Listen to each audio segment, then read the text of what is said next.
ভাঙনের প্রায় ১ মাস কেটে গিয়েছে। অনেকের বাড়ি তলিয়ে গিয়েছে নদীগর্ভে, আবার নদীর তীরবর্তী অনেকেই আতঙ্কে বাড়িঘর ভেঙে নিয়েছেন। এখনও খোলা আকাশের নিচে রয়েছেন পরিবারগুলি। প্রায় ১ মাস কেটে গেলেও এখনও প্রশাসনের পক্ষ থেকে কোনো রকম সাহায্য না করার অভিযোগ তুলছেন ভাঙন কবলিতরা। বাড়ি ভেঙে এখন অনেকেই নদীর তীরে ত্রিপলের অস্থায়ী ছাউনি করে রয়েছেন। প্রশাসনের পক্ষ থেকে মাঝে ত্রিপল দেওয়া হলেও এখন স্থায়ী সমস্যার সমাধান করা হয়নি। সমস্যায় রয়েছেন মালদহের মানিকচক ব্লকের গোপালপুর পঞ্চায়েতের নতুন কামালদীপুর এলাকার বাসিন্দারা। এই গ্রামের প্রায় শতাধিক বাড়ি নদীগর্ভে চলে গিয়েছে।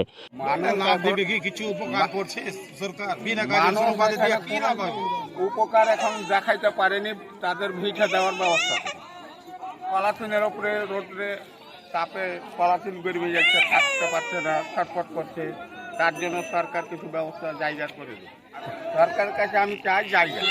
নদীর জল কিছুটা কমতেই ভাঙন রোধের জন্য কাজ করা হচ্ছে। বালির বস্তা দিয়ে ভাঙন এলাকায় মেরামতির কাজ করা হচ্ছে, তবে ভাঙন কবলিত বাসিন্দাদের জন্য কোনো রকম ব্যবস্থা করা হচ্ছে না বলে অভিযোগ। এদিকে জল কমলেও মানিকচকের নতুন করে গত কয়েকদিন আগে ভাঙন হয়েছে, যা নিয়ে রীতিমতো আতঙ্কে রয়েছে নদীর তীরবর্তী অঞ্চলের বাসিন্দারা। নদীর জল কমলেও ভাঙন দেখা দেওয়ায় আতঙ্কে রয়েছে নদীর তীরের বাসিন্দারা।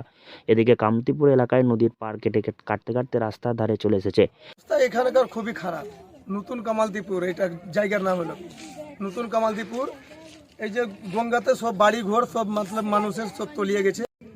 থাকার মতন কোনো সহযোগিতা নাই এখানে। কেউ বাঁধের কোলে, কেউ নদীর পাশে, কেউ ওইদিকে মোহনপুরে যার তার জায়গাতে জমি জায়গাতে বাড়িঘর নিয়ে যেয়ে ফেলেছে শুধু আশ্রয় নেওয়ার জন্যে। সবাই আসছে, প্রশাসনের লোকও এসছে, দেখে গেছে, ভিডিও করছে, কিন্তু কি এখন পর্যন্ত মতলব কোনো সহযোগিতা করেনি। নদী থেকে প্রায় রাস্তা ছিল 10 কিলোমিটার, 10 কিলোমিটারের পর্যন্ত এখন তো কাছাকাছি চলে এসছে রাস্তার পাশে নদীটা। বাড়িঘর তলিয়ে সর্বহারা হয়েছেন বাসিন্দারা। গ্রামের ফাঁকা জমিতে অস্থায়ীভাবে পরিবার নিয়ে দিন কাটাচ্ছেন তারা। বাসিন্দাদের আর অভিযোগ, রাজ্য সরকার উত্তরবঙ্গ উন্নয়ন দপ্তরের তরফে ভবানীপুর কালভার্ট থেকে কামালদীপুর মসজিদ পর্যন্ত রাস্তা নির্মাণ হয়েছিল। ভাঙনে সে রাস্তার কিছুটা অংশ ভেঙে পড়েছে নদীতে। প্রশাসনের তরফ থেকে এখনও কোনো ব্যবস্থা না নেওয়ার হতাশ বাসিন্দারা।